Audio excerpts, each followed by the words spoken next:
zarpa triple e incluso una sustancia que no estaba allí como un aporte parecido a babas de color marrón que surgió de la nada. Todo eso en una noche digna de ser recordada como voz de alerta, sobre todo para volver a decir que la Ouija, desde luego, no es ningún juego.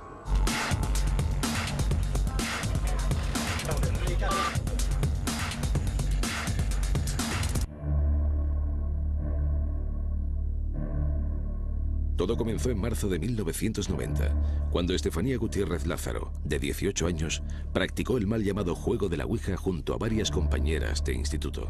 Todo empieza cuando mi hija hace la Ouija en el colegio. Entonces entró la profesora, rompió la tabla y al romper la tabla el vaso tenía como humo. Entonces pues se rompió el vaso. Y bueno, pues el humillo se le fue a mi hija a la cara y desde entonces mi hija hacía unas cosas muy extrañas. Desde aquella experiencia, la joven empezó a sufrir unas enigmáticas convulsiones, estados alterados de conciencia en los que afirmaba observar figuras a su alrededor que la llamaban por su nombre. Ella dice que veía gente extraña que la llamaban, que estaban cogidos de la mano y que la estaban llamando. Pero yo desde luego la daba en la cara y empezaba: Estefanía, Estefanía, vuélvense, hija, venga. Y ella no me hacía caso. Situaciones en las que su cuerpo parecía poseído por una fuerza sobrehumana. Cuando vieron que estaba como si fuese un perro lobo echando espuma por la boca y tirándose a sus hermanos. Durante 6 meses visitó diferentes centros de salud y ningún médico pudo certificar qué tipo de enfermedad padecía el adolescente. Le hicieron pruebas, le hicieron análisis y no sacaron nada de nada. Los médicos, nada más que me dijeron que estaba perfectamente, que no tenía nada. Y bueno, pues a mediación de eso fue todo rodando, todo rodando, y cada vez peor y cada vez peor, y la niña iba cada vez peor porque ya la daba en el metro, lo mismo que la daba en el autobús o donde estuve eso, la daba. Desgraciadamente, falleció en extrañas circunstancias. Hoy, transcurridos 15 años, su muerte continúa siendo un misterio. Ocurrió el 14 de agosto de 1991. Aquel día, en este cuarto, fallecía Estefanía Gutiérrez Lázaro. Su muerte continúa siendo un misterio. Según los doctores Pedro Cabeza y Gregorio Arroyo, su muerte fue súbita y sospechosa. Desde aquella fecha, en este edificio, en esta casa, comenzaron los fenómenos paranormales. Las puertas de los armarios y habitaciones se abrían y cerraban violentamente. Los aparatos eléctricos se encendían y apagaban solos, y pequeños objetos decorativos parecían cobrar vida propia. Yo al principio no me lo creía, porque es que nunca, no he tenido miedo de nada. Y como no he tenido miedo de nada, pues yo no me he creído. Hasta la noche esa que te ha contado mi mujer, que pusimos el tresillo, la mesa, el tresillo, y abrió un tanto así la puerta. La vecina de arriba no ha vuelto a entrar a ese piso más. La virulencia de los incidentes fue en aumento. Sombras y figuras etéreas comenzaron a acosar a los Gutiérrez Lázaro. Y me acosté y resulta que al cabo del rato, digo a mi marido, hay algo aquí, digo, que me está presionando. Digo, y no solamente eso, digo, me está tocando los pies, digo, y aparte, digo, las manos, digo, lo que tenga de esa ropa me lo toca. La situación llegó a ser tan desesperada que incluso instalaron alarmas de movimiento en diferentes estancias de la casa. Decidimos poner alarmas en el pasillo, porque a mí mi yerno me dijo que con eso se veía si pasaba algo, ¿no? Y una de las noches de estas puestas son una de las alarmas. Salimos al pasillo y no vimos nada. Y no pasaba nadie por el pasillo, estaba solo el pasillo. La agresividad de la fenomenología llegó a quedar patente cuando una fotografía ardió sin motivo aparente, dejando intactos el marco y cristal que la sujetaban. Tenía un radiador con el taparradiador de mármol y tenía la fotografía puesta ahí. Y le dije a mi marido, ¿y la fotografía de la Estefanía? Dice, no lo sé. Miré al suelo, digo, pero si está aquí en el suelo quemada. Digo, sí, bueno, estaba boca abajo y la puse yo bien. Y estaba el cristal bien, normal. Y el marco, lo del marco, igual, estaba normal. Bueno, pues no se quemó nada. El 27 de noviembre de 1992, la comisaría de Vallecas Moratalaz recibió una llamada sorprendente. En la calle Luis Marín se estaban produciendo fenómenos paranormales. Una pareja de la policía armada, un inspector y un psicólogo fueron a ver lo que pasaba.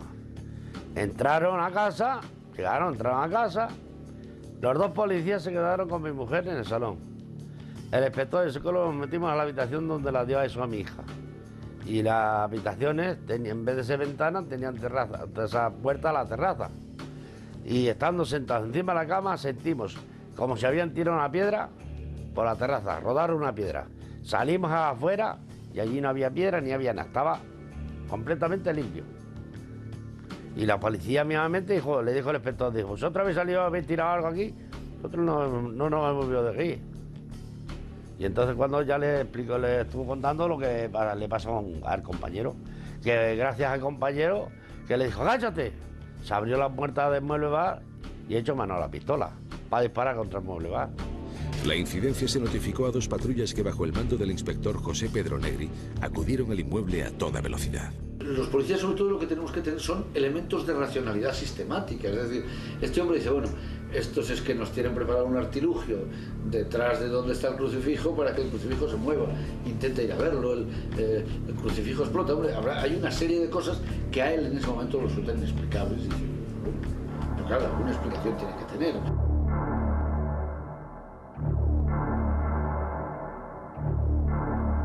El resumen de lo acontecido aquella madrugada en aquel domicilio quedó reflejado en un informe oficial que ha pasado a los anales de la historia paranormal de nuestro país. Ningún otro caso ha superado el denominado desde entonces Expediente Vallecas. Llegan a presenciar una serie de fenómenos extraños, bastante inquietantes, que quedan reflejados en un expediente policial que quizás es un caso, se puede llamar un verdadero expediente X español, donde quedan esos fenómenos completamente reflejados. Desde hace 7 meses, la familia Gutiérrez Lázaro ha encontrado la tranquilidad tras vender su vivienda y mudarse a un nuevo hogar. Desde que nos hemos venido el 6 de enero a esta casa, esto es el cielo. Pero, ¿estarían produciéndose fenómenos inexplicables en el antiguo domicilio? Cuarto Milenio pudo entrevistar a los nuevos moradores de la supuesta casa encantada. Bueno, la señora cuando nosotros nos dijo que se había muerto una niña, algo así, ajá, que de noche escuchaban algo, pero nosotros pasamos nosotros no creemos de esas cosas. Y desde que estáis viviendo aquí, las dos parejas, Fernando, ¿nada raro? Nada, no. Ni una sombra, ni un golpe. No, yo no que sepa nada. Se escucha así bulla del piso de arriba. Simplemente los vecinos, pero cosas extrañas nada. Los tacos que suenan, pero no. Las pisadas, pero sí, nada extraño.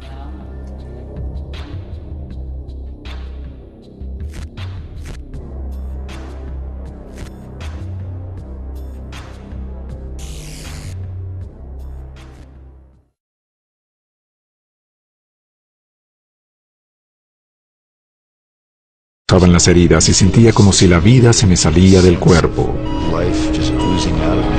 En ese momento ocurrió algo muy bizarro. Mi espíritu atravesó la cama. Yo me vi en posición perpendicular a mi cuerpo y fui eyectado hacia un mundo espiritual. Supe instantáneamente que el mundo real era el espiritual. Estaba viajando y sabía que no tenía el control. Y a lo lejos vi una luz blanquísima y brillante, más blanca que la nieve, más blanca y 1000 veces más brillante que el sol. Pero antes de llegar a la luz, Robinson comienza a sentir una presencia más oscura. Sentí algo a la derecha y al voltear vi oscuridad. Era más negro que el más negro de los negros. Y lo digo enfáticamente porque yo nunca vi una oscuridad como esa. También pude sentir su naturaleza. Era eterna y completamente vacía. Era como un abismo, un pozo sin fondo. Y supe enseguida que si una persona o un espíritu entran ahí, quedarán incomunicados por toda la eternidad. Y es la más horrible, desesperante y terrorífica sensación que puedan imaginar. El enorme agujero infernal crece hasta estar a punto de tragarlo. Me sentí condenado.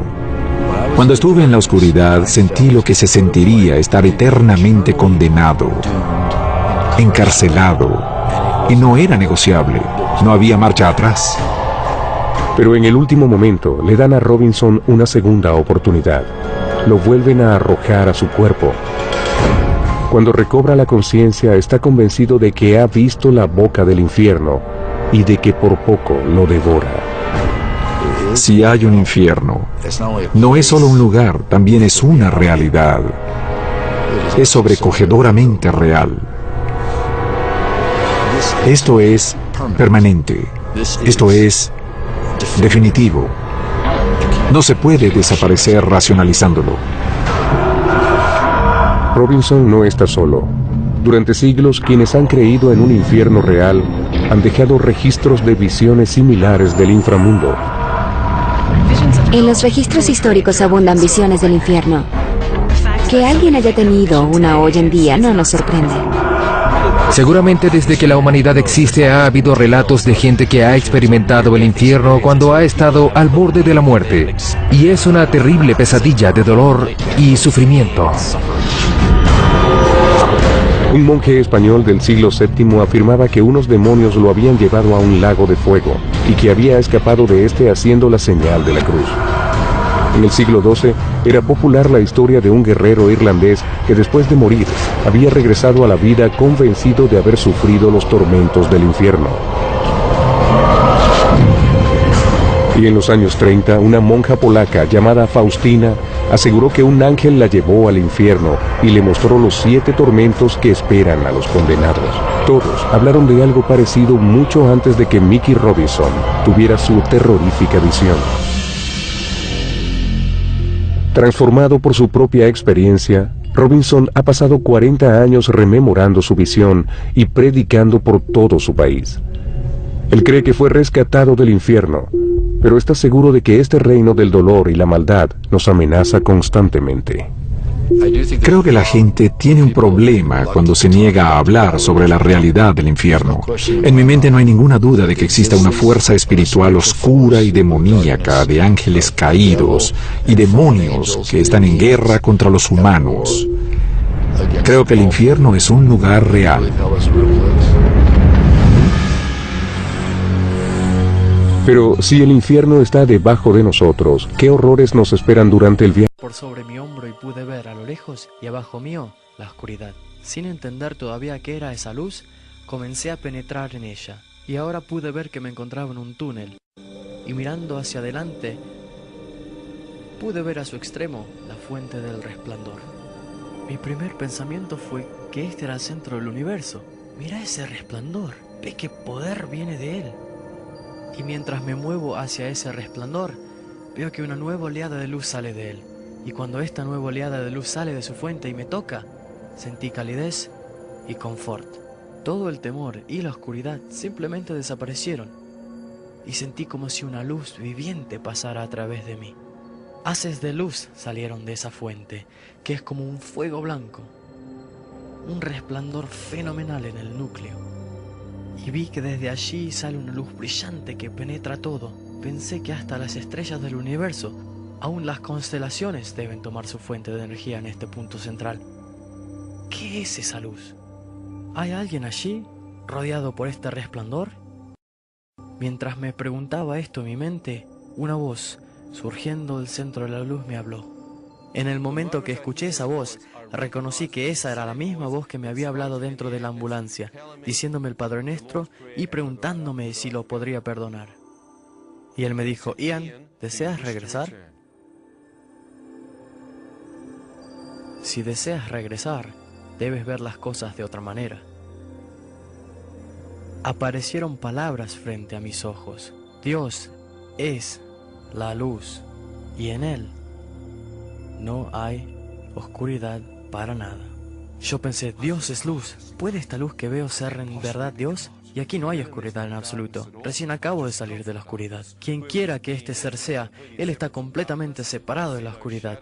No veo sombra alguna, no veo mal alguno, solo veo un puro resplandor blanco. Y Él conoce mi nombre. ¿Puede ser posible que yo esté en verdad en presencia de Dios, hablando con Dios? Pensé, si lo es, Él debe poder ver mi espíritu totalmente desnudo. Él puede ver todo. Comencé a retirarme, y mientras comencé a retirarme hacia la oscuridad del otro extremo del túnel, vi como las olas de luz surgían del centro. Esperaba que me tocaran y me enviaran de regreso al pozo. Pero cuando esas olas emanaban, a menudo pasaban a través de mí, y todo lo que pasó es que recibí amor. Ese amor hizo que yo me pusiera a lloriquear. Estaba en verdad echando ríos de lágrimas de mis ojos. Pude sentirme aceptado. Dije, Dios, tú no puedes amarme. Te he maldecido. Pero vino más amor. Le dije, he cometido todo tipo de pecados. He fornicado, me he drogado. Más amor. Y mientras ese amor continuaba llegando, divulgué literalmente todo lo que sabía eran los actos más pecaminosos de mi vida. Y luego la luz se abrió, y percibí que podía ver en su centro los pies desnudos de un hombre que estaba allí de pie. Alrededor de sus tobillos se habían vestiduras de un blanco resplandeciente. No eran vestiduras de tela, sino que eran vestiduras de luz. Cuando vi esto comencé a levantar mis ojos hasta que pude ver el pecho de este hombre. Sus brazos estaban extendidos como si me estuvieran dando una bienvenida radiante. Y mientras yo lo miraba, supe que estaba viendo a Dios.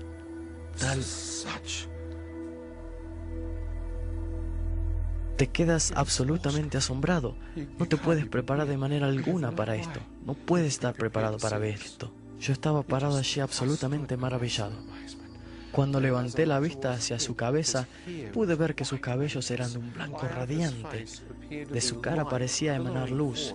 Toda su cara emanaba luz. Tú no puedes ver sus rasgos, ya que la luz es 7 a 10 veces más poderosa que cualquier luz que yo he visto. Y esta luz radiaba de toda su cara.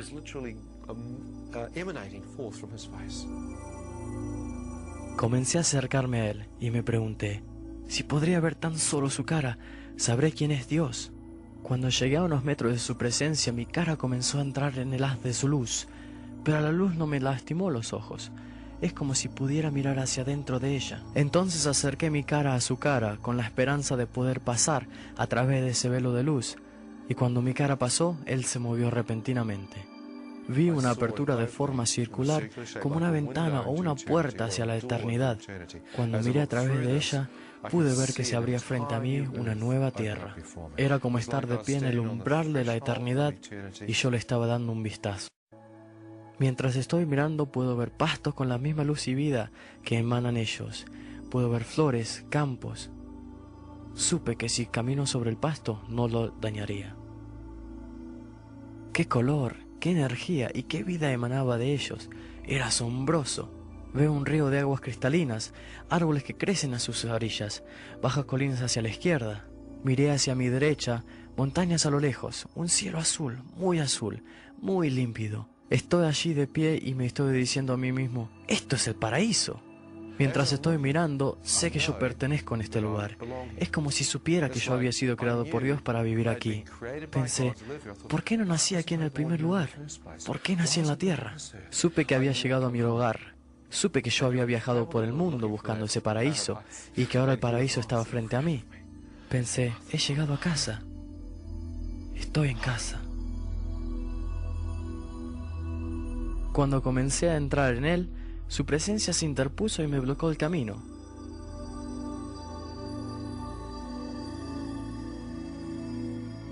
Él me preguntó, Ian, ahora que lo has visto, ¿deseas entrar o deseas regresar? Dios, soy soltero, no tengo niños, no tengo nada allí, no quiero regresar. Cuando miré hacia atrás para mi asombro, Dios me mostró la única persona que me había amado. En el momento que vi a mi madre, inmediatamente detrás de mí, lloré. Pensé que no solo le había mentido a Dios, pero que hay alguien que me ama.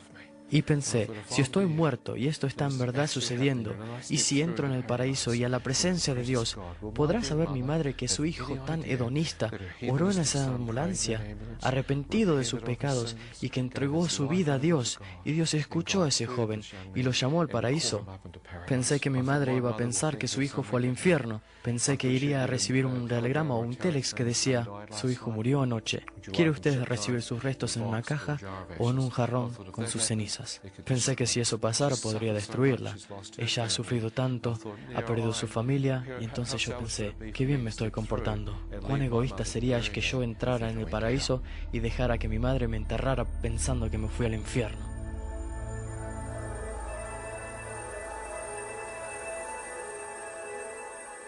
Deseo regresar.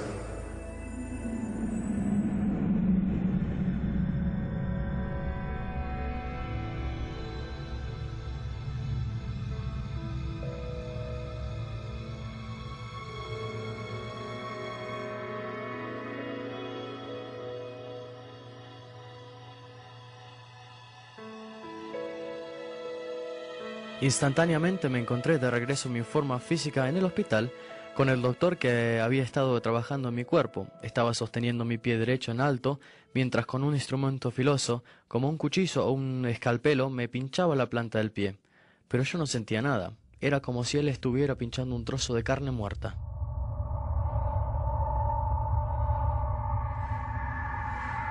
Enfermera. Pude oír la voz de Dios interrumpiendo mis ideas. Él me dijo: hijo, acabo de devolverte tu vida.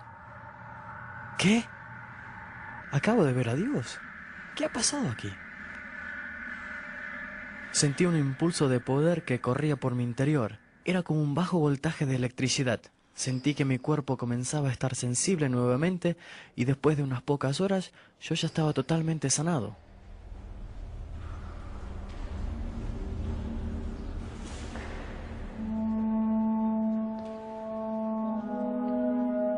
Pregunté: Dios, ¿en qué me he convertido? Él me dijo: eres un cristiano nacido de nuevo.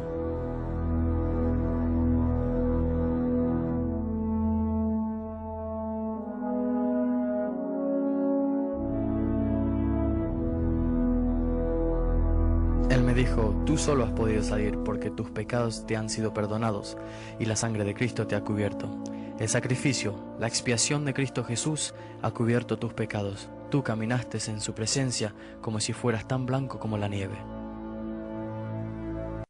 Le dije que Jesús se había puesto a un lado. Él me dijo, 2 de Pedro, capítulo 3, versículo 10 al 18. Dios ha creado un nuevo paraíso y una nueva tierra para aquellos que lo aman. Él dijo: toda esta tierra desaparecerá, este cuerpo desaparecerá. Pero Dios me dijo: estar ausente de tu cuerpo es estar en la presencia del Señor.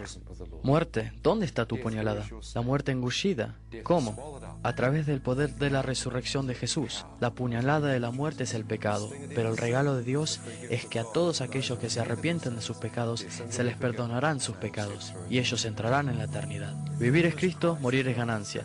¿A quién tengo además de ti, Señor? Y solo pude decir: vaya. Él me dijo: una nueva tierra y un nuevo cielo y una nueva Jerusalén, la ciudad de nuestro Dios. Descenderá de los nuevos cielos hacia la nueva tierra y no habrá más enfermedades, no más sufrimiento, no más muerte y no más guerra, y habitaremos con Él por toda la eternidad. Y hay un río de vida que fluye del trono de Dios, y aquellos que beben de Él reciben la vida eterna. ¿Lo ven? Es muy fácil ir al cielo. Simplemente la Biblia habla de nacer de nuevo, de recibir a Jesús en tu corazón, de recibir al Espíritu Santo en tu corazón y convertirte simplemente en una nueva creación. Todas estas son palabras técnicas, pero es muy simple. Tú simplemente tienes que decir esta simple pequeña plegaria al Señor para pedir al Señor que venga a tu vida, que se haga cargo de tu vida, aceptarlo como el Señor y aceptar que Él murió por nosotros. Y entonces tú irás al paraíso. Es así de simple. Jesús dijo que tú puedes convertirte. En el libro está escrito que podemos ser salvados. Jesús habló de nacer de nuevo. Me sucedió a mí hace 26 años y en ese momento mi vida cambió para siempre. Pues yo creo que la gente debería saber que hay un lugar que hay que evitar. Para ser honesto, había 2 ladrones con él allí. Uno se rió de Jesús en la cruz y ahora está en el infierno. Y el otro dijo una corta plegaria a Jesús en la cruz y él está ahora en el paraíso. Gran diferencia y es para siempre. Quizás lo más irresistible, la única verdadera evidencia, son los relatos de experiencias. Las historias que hemos visto hoy de Daniel Ikechukwu a Ian McCormick cambiaron nuestras percepciones de la muerte y la vida en el más allá. Dios, diablo, un reino de las tinieblas, un reino de la luz, verdad o mentira. Usted decide, y cualquier decisión usted haga, basada en lo que usted vio, hay una cosa clara: lo que hacemos en la tierra tendrá repercusión a través de la eternidad. Soy Ron Bailey. Gracias por mirar El Fenómeno Lázaro.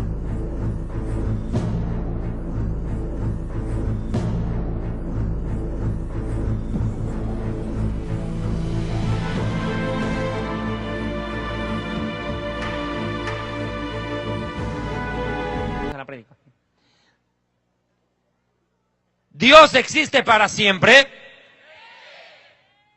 el hombre también. Y ahí viene el problema con católicos y con testigos de Jehová. Ahí empieza la pelea. Porque los testigos de Jehová no creen que el ser humano exista para siempre. No creen. Creen que todo acaba en la tumba. Y el mismo Dios de paz os santifique por completo en todo vuestro ser, espíritu, alma y cuerpo, sean guardados irreprensibles para la venida de nuestro Señor. Ahora, si el ser humano existe para siempre, la tumba no es el fin. Predicar. Escuchen bien. El planeta Tierra científica, geológicamente demuestra la existencia del infierno. El planeta Tierra tiene 3 capas. La costra, que es la parte habitable para el ser humano, abarca entre 10 a 70 kilómetros de espesura. Estoy en la página 275 del libro Historia del Futuro. El manto, que es la parte interna de la Tierra, la parte media, se divide en manto inferior y manto superior. Se compone de silicios y silicatos. La profundidad del manto de la Tierra abarca los 3.000 kilómetros para abajo. 3.000.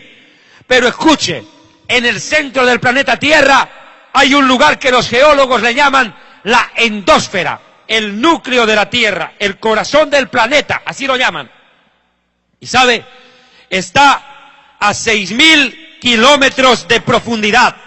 6.000 kilómetros de profundidad de la superficie. Aquí abajo está la endósfera. Es un gigantesco yacimiento de acero derretido a 11.000 grados de calor. 11.000 grados centígrados. ¿Sabe qué? Ahí el hierro, el acero, se vuelve vapor. Terrible. El calor es intenso. 11.000 grados centígrados. ¿Y sabe qué? Hasta allí descendió Jesús. Jesús dijo, Mateo 12, 39, 40, textual, así como Jonás estuvo en el centro, en el vientre del gran pez, 3 días y 3 noches, es necesario que el Hijo del Hombre esté 3 días y 3 noches en el corazón de la tierra. ¿Dónde? En la endósfera, en el núcleo. En pocas palabras, el infierno del cual habló Jesús está en el núcleo de la tierra, en la endósfera. Los geólogos han descubierto esto. ¿Cómo presentar esto? Yo creo con los sonidos directamente.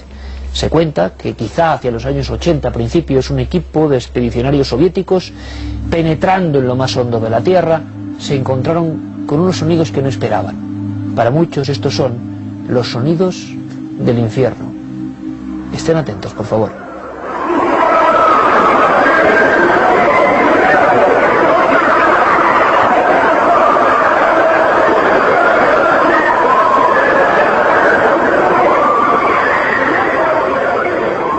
Estos son los sonidos del infierno, por lo menos es lo que se ha publicado. Que un grupo de investigadores en una zona inhóspita de Siberia penetró con sus perforadoras y, según declaraciones de un tal doctor Azakov, y esto se publicó en Medio Mundo, a unos 14,4 kilómetros, estoy dando los datos concretos, repito, que se hicieron públicos en su momento. Esto se ha convertido, la historia de ese equipo de investigadores en Siberia, en la época, digámoslo así, del muro de Berlín, en algo absolutamente legendario. Para la inmensa mayoría de personas, mito del área de Internet.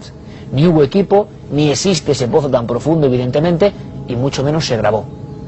Y claro, yo sabía que un buen amigo de este programa, el jefe de Ciencia y Tecnología del diario ABC, José Manuel Nieves, sabía más cosas. Cosas increíbles, que les van a sorprender. José Manuel, como siempre, buenas noches. Buenas noches, Iker. Esta historia, lo hablamos tú y yo muchas veces, ¿verdad? Es difícil de superar en cuanto a todo el componente cinematográfico, sí, casi que tiene, ¿verdad? Parece un guión hecho exprofeso para ser llevado al cine o algo así, sí. Y un guión que yo creo, José Manuel, que además tuvo mucho impacto y lo sigue teniendo. Porque para mucha gente, y esto es lo importante, esos sonidos que ahora vamos a analizar se convirtieron en una causa de fe. Sí, sí, absolutamente. Lo que pasa es que, como pasa con todas las cosas, ten en cuenta que estos sonidos fueron grabados hace casi 40 años. El experimento científico, el trabajo científico al que hacías referencia es real. Claro, esa es la primera, que yo creo que ya me quedé aquí diciendo, ¿cómo, José Manuel, que no es leyenda urbana, que no se lo han inventado unos tipos? No. No, lo que es real y forma parte de un proyecto ambiciosísimo que se hizo en la antigua Unión Soviética. Sabes que los soviéticos se caracterizaban por hacer proyectos majestuosos, muy grandes, y desviaban ríos y colocaban, ahora este lago me lo llevo a otro lado. Bueno, pues uno de estos grandísimos proyectos de la Unión Soviética querían perforar la corteza terrestre. ¿Con qué objetivo? Ni más ni menos. Pues para hacer estudios geológicos, querían llegar concretamente. La corteza terrestre es una capa muy delgadita, pero que tiene entre 35 y 70 kilómetros de espesor según las zonas del mundo, ¿no? Entonces, en la península de Kola, en Siberia, el espesor de la corteza es de 35 kilómetros. Entonces ellos querían perforarla completamente para llegar hasta el manto terrestre. Es una zona de transición entre donde se acaba la corteza y empieza el manto, que se llama Mojo. Es un diminutivo de la zona de Mohorovicic, que se llama Mojo. No lo consiguieron porque se encontraron con dificultades técnicas a bastante menos profundidad de 35 kilómetros, ¿no? A 12 kilómetros y 300 metros, una cosa así, tuvieron que dejarlo. Pero una cosa, José Manuel, que esto es muy importante, y me gustaría más que viéramos alguna imagen. Este lugar existe y este proyecto es real, y esto pasó de verdad. Ahora vamos a ver qué son las voces. Esto es lo que estabas hablando, el pozo de Kola. Claro, exactamente. No solo existe, sino que es un proyecto científico, un proyecto geológico que duró más de 20 años. Es decir, duró desde el 24 de mayo de 1970, que fue cuando se empezó a perforar, y se fue cerrado completamente, o sea, clausurado el proyecto en el año 92. Pero se dejó de perforar un par de años antes, en el 89. Y ya te digo, a la profundidad que antes hemos dicho, ¿no? A 12.260 es una barbaridad, es mucho más del Everest hacia abajo, ¿no? Claro, no, de hecho, es la mayor perforación que se ha hecho hasta día de hoy. Es decir, aunque hayan pasado 40 años, no se ha conseguido llegar más abajo, perforando. Y tenemos las perforadoras, me gustaría que viéramos algún detalle de esos gigantescos taladros. Entonces la historia es que este equipo existe. Al parecer alguien es indiscreto en aquella época. La historia, creía mucha gente que era del año 90, 91, se hace pública en internet en el 95. Eso es una perforadora, claro. Efectivamente. ¿Esto qué es? Esto es un taladro, esto es una broca con una serie de taladros con puntas de diamante que se utilizan para perforar las rocas. Son parecidas a las tuneladoras que hacen los túneles del metro, ¿no? Lo que pasa es que esto es hacia abajo. Y claro, imagínate bajar eso más de 12 kilómetros. Perforando continuamente, ¿no? Grabaciones geológicas son bastante comunes, se hacen muchas veces. De hecho, hay grupos en Japón y grupos en Estados Unidos que utilizan las grabaciones para, digamos, escuchar el sonido de las placas tectónicas, ¿sabes?, sobre las que están los continentes, porque toda la corteza terrestre está rota en distintas placas que se mueven e interaccionan entre sí. Es decir, se chocan, se rozan, y se superponen, claro. Entonces, esos sonidos es lo que están intentando es ser capaces, a partir del sonido, de predecir los terremotos. Luego está el tema de por qué se pararon las excavaciones, las perforaciones. Entonces, hay dos versiones. La versión científica y técnica, que es la que yo puedo aportar. La cuestión es que se encontraron con casi el doble de la temperatura que ellos pensaban encontrarse a esas profundidades, y los instrumentos sencillamente no aguantaban. Claro. Entonces hubo un momento que intentaron lo que pudieron y tuvieron que suspender porque no les aguantaban los instrumentos, tuvieron que parar, y pararon a esa profundidad. Y luego surge la leyenda, ¿no? Y luego está la leyenda. Entonces, según la leyenda, que además fue difundida por algunos de los geólogos, como este doctor que tú citabas antes, dijeron que no, que el motivo no había sido ese, que no había sido un motivo técnico, y no es más, que el proyecto original de la Unión Soviética no era perforar la corteza terrestre, como de hecho era, sino buscar el infierno, o sea, encontrar una prueba imagínate los soviéticos buscando el infierno. Bueno, pues se llegó a decir incluso eso, ¿no? Y que no solamente lo habían intentado, sino que lo habían conseguido.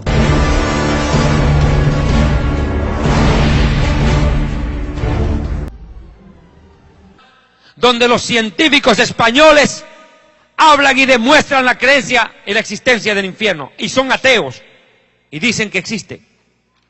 Mi amigo, la gente piensa que el infierno no existe. Sin embargo, la Biblia dice que el centro de la tierra está lleno de fuego. Job 28:5. de la tierra nace el pan y por dentro está convertida como en fuego. Job 26, 5, 7. Las sombras tiemblan en lo profundo de los mares y todo cuanto en ellos mora. El Seol está descubierto ante él, el infierno. Mire, textual. Y otra versión, otro manuscrito en arameo dice, las sombras tiemblan aterradas en lo profundo de los mares. Imagínese usted. ¿De qué está hablando? Del infierno. Mire, la Biblia dice en Proverbios 15, 24, el camino de la vida es hacia arriba para el entendido, para apartarse del Seol, el infierno que está abajo.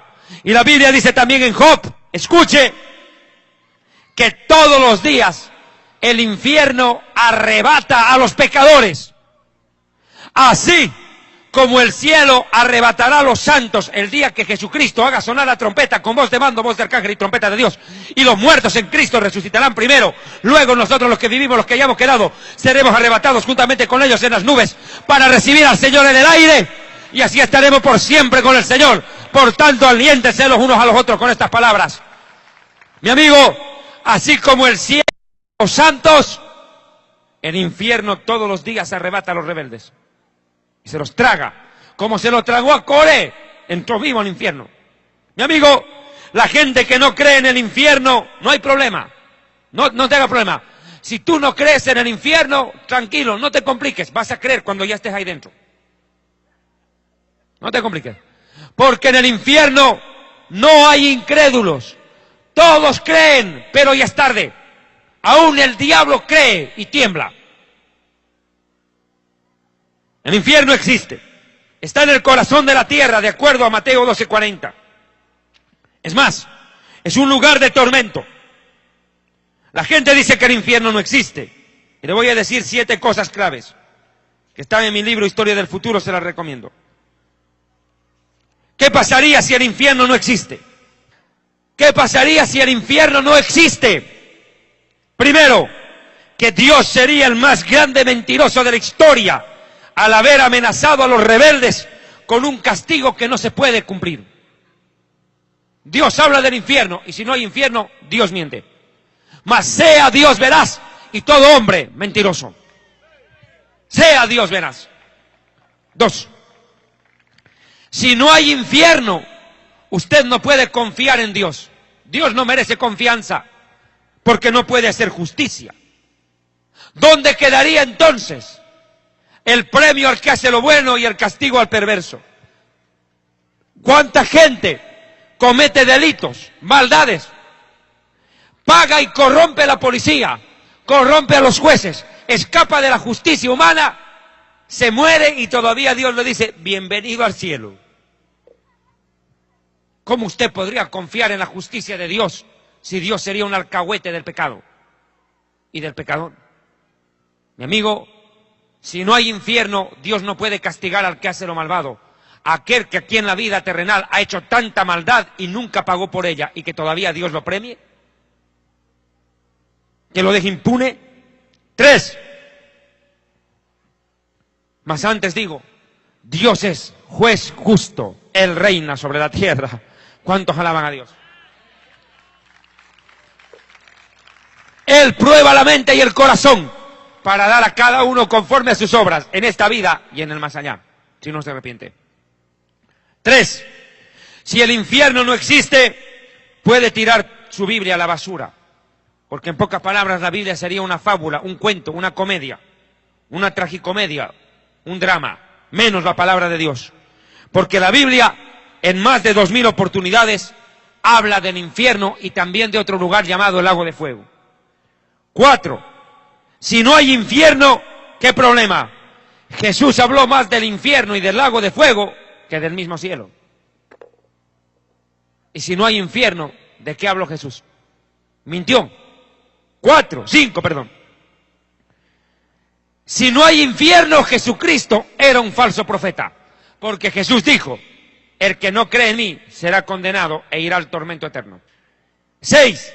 Si no hay infierno ni lago de fuego, mi amigo, si no hay infierno, ¿para qué murió Jesús? ¿Para qué? Si no hay de qué salvarnos. Si todos tienen entrada directa al cielo, Jesús vino a perder el tiempo, a soportar humillaciones, rechazo, golpes, escupitajos, maltrato, asesinato. ¿Para qué? Si todos entran al cielo como si fuera un supermercado.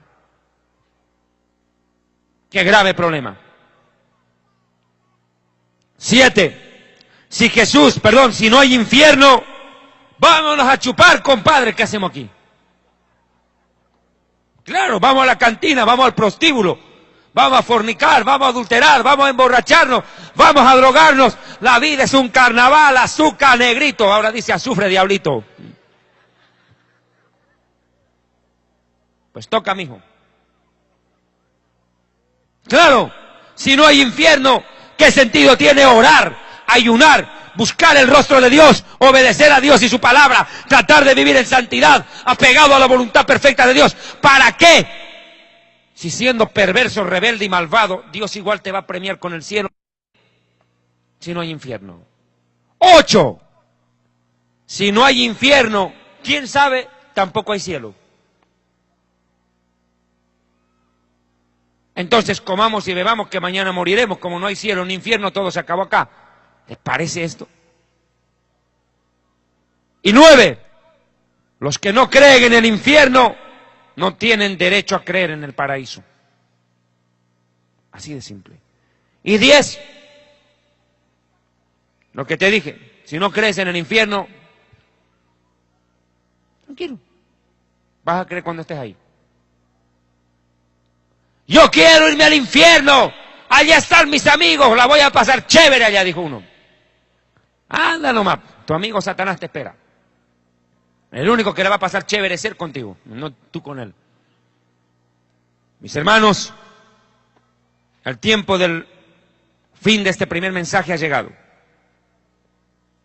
En este libro Historia del Futuro he detallado en más de 40 hojas el tema de la vida después de la muerte. Créame, le soy sincero, apenas he podido dar la introducción del tema, apenas. No he podido explicar lo que significa Keber, Seol, Hades, Abadón, abismo, lago de fuego. ¿Usted quiere saber dónde está el lago de fuego? La Biblia no lo dice. La Biblia dice dónde está el infierno, no dice dónde está el lago de fuego. ¿Usted quiere saberlo? Pues sencillo, desobedezca a Dios y váyase. Ahí va a conocer. Ahí la va a pasar chévere. Pero, y acaba en serio, hermanos, hermanas hondureñas, Dios le ama. Y así como hay un lugar de condenación real, de donde miles de millones de personas quisieran escapar un segundo para pedirle perdón a Dios y ser salvos. Una sola oportunidad esperan y no llegará jamás. Hoy Dios te da la oportunidad aquí, en vida, porque la cosa es aquí, mijito, de que seas salvo. Que seas salvo. Porque la paga del pecado es muerte, mas la dádiva de Dios es vida eterna en Cristo Jesús. Y Jesús dijo, yo soy la vida. El que cree en mí tiene vida eterna. Yo he venido para que ustedes tengan vida y vida en abundancia. Buscadme y viviréis. Porque el que me busca y me encuentra alcanza el favor y la bendición de Dios. Buscad al Señor en tanto pueda ser hallado. Llamadle en tanto está cercano. Dejen impío su camino el rebelde. Apártese de su maldad y vuélvase a Dios, el cual será amplio en perdonar. Si tú has venido en esta noche, hondureño, hondureña, catracho, arrepiéntete. Dios te ama. Dios me mandó a decirte a ti que te ama. Y que Dios quiere que seas salvo. Que disfrutes de la vida eterna. Si tu vida es un infierno hasta ahora es porque tú la convertiste en un infierno por no obedecer a Dios y su palabra. Pero el día que te vengas a Dios, que te vuelques a Dios, Dios tendrá de ti misericordia, te va a perdonar, te va a limpiar, te va a lavar y te dará la oportunidad que tanto necesitas para ser diferente, una nueva persona, una nueva criatura, cambiar tu vida y cambiar la de tu familia. Da el primer paso esta noche, Dios te está llamando. No eres tú el que estás buscando a Dios, es Dios el que te está buscando y te dice, ven en pos de mí. Ven a mí. Dios te está llamando. Dios quiere que te arrepientas. Dios quiere darte una nueva oportunidad. El Espíritu Santo te está hablando a tu corazón. Dice el Señor, si oyes hoy su voz, no endurezcas tu corazón. Dios te está llamando donde quiera que tú estés. En tantos países del mundo donde nos sintonizan historiadelfuturo.tv, medios de comunicación. Donde quiera que usted esté escuchando este mensaje, corra al altar, arrepiéntase, arrodíllese y pídale perdón a Dios, el cual será amplio en perdonar. Dios es grande en misericordia, se duele del castigo. Dios no quiere la condenación del rebelde, Dios quiere que el rebelde se arrepiente y viva y tenga el perdón de Dios. Si no tienes paz en tu corazón, no tienes felicidad, es porque Jesucristo no vive dentro de ti. Ven a Dios, acércate a Él por medio de su Hijo.